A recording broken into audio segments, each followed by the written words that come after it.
It's been 3 years since the video came out that you're about to see, and over those 3 years, God has done a lot in our marriage, and we get to keep seeing Him at work in our lives.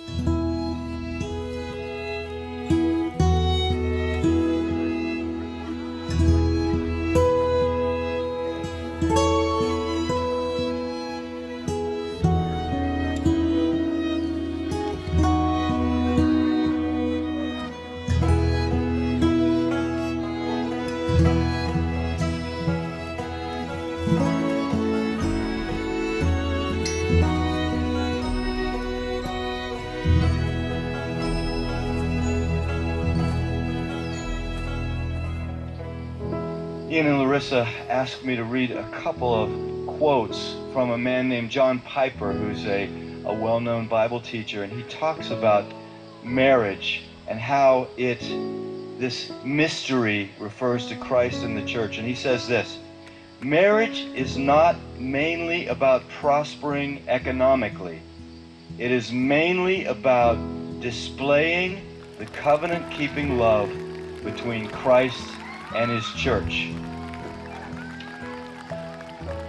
He says, knowing Christ is more important than making a living. Treasuring Christ is more important than bearing children. Either way, it is short. It may have many bright days, or it may be covered with clouds. But if we set our face to make of marriage mainly what God designed it to be, no sorrows and no calamities can stand in our way.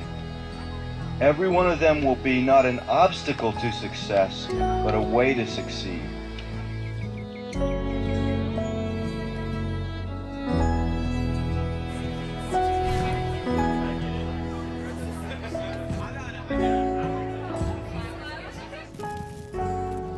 The beauty of the covenant-keeping love between Christ and His church shines brightest when nothing but Christ can sustain it.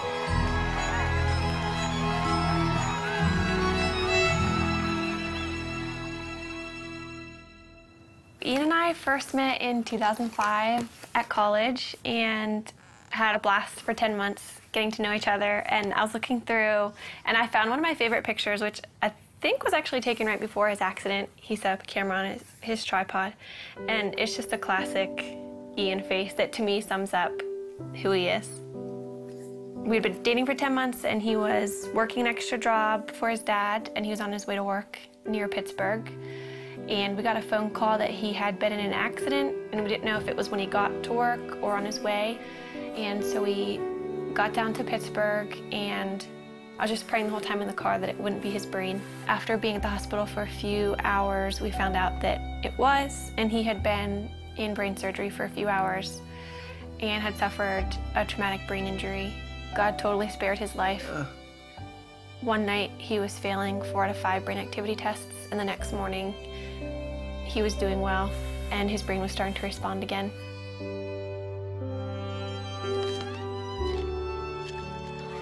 I moved in with his family after the accident, so I was really involved in his therapy and just did whatever I could to make his life fun. We'd go out on dates, and looking back, it's weird because he couldn't talk and he couldn't eat. So we probably looked like complete weirdos being on dates, but we had a blast, and I just talked to him all the time. I knew that before Ian's accident, he was very serious about marriage and was ring shopping, so I knew where he was, and that helped me so much. After he couldn't talk, I knew that he loved me, and I knew where he wanted the relationship to go because we were dating very intentionally. We just prayed that marriage would someday happen and watched all of our friends get married and start having families. That was challenging, but we just tried to hold out hope that that would be us someday.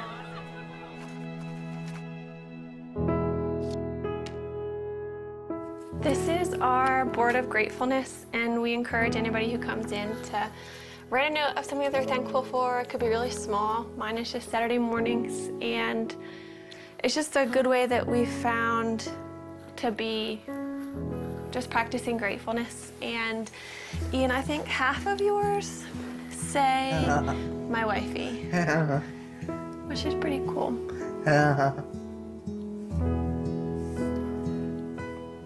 We decided that we couldn't really consider marriage as an option until Ian was able to communicate. But if he could communicate with me, then we could have a marriage, knowing it would be really different.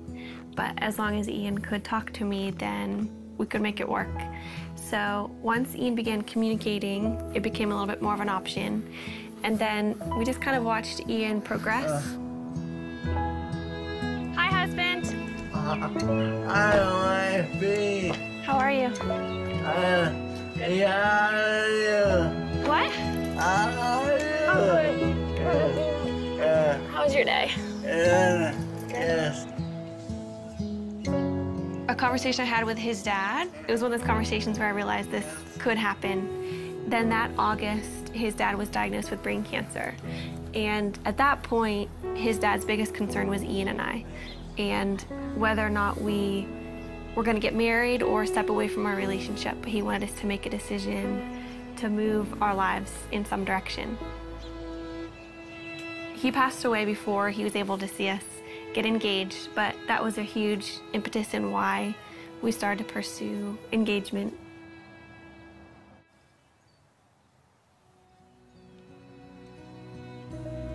I think what helped us in deciding to make this commitment to each other, at least for me, is knowing that Ian wouldn't have left me if the roles were reversed, and that we love each other and we know that God's going to be faithful to our marriage. We're able to love each other with, I think, a more Christ-like love because of Ian's disability, and just understand that picture a little bit better than if you were healthy. Yeah. Do you agree? Yes. What about God enables you to have a happy marriage? You know, What? he's awesome. He's awesome. Yeah.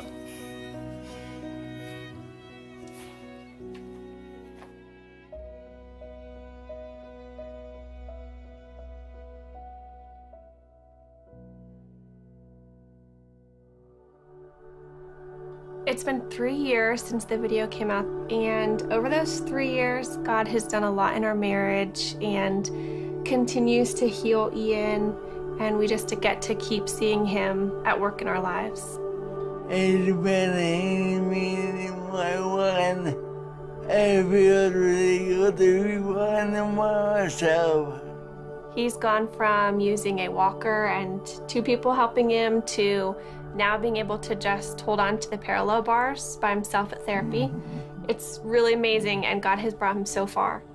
It means the world to me. Oh my God, I would be not seeing him way too much. What's a way you've seen God help us in our marriage? I'm trying to do. And you really thought you need help with that? No. I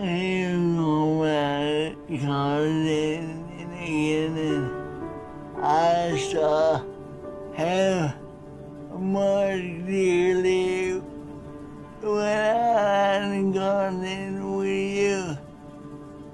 We've been given the opportunity to write a book, which has been a very interesting adventure for us, sharing our story from meeting to getting engaged to getting married, and we're really excited to have the opportunity to just share all that God has done in our lives.